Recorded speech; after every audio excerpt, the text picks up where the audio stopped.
ಒಂದು ದಿನ ಮಗು ಮತ್ತು ತಾಯಿಯು ಪಾತಾಳಕ್ಕೆ ಬೀಳುತ್ತಿರುತ್ತಾರೆ. ಆ ಮಗು ಕೈ ಜರಿದು ಪಾತಾಳಕ್ಕೆ ಬೀಳುತ್ತದೆ.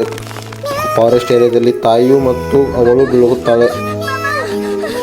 ಆ ಮಗುವಿಗೆ ತುಂಬ ಅಳು ಬಂದು ಎಲ್ಲಿ ಹೋಗಬೇಕೆಂದು ಗೊತ್ತಾಗುವುದಿಲ್ಲ.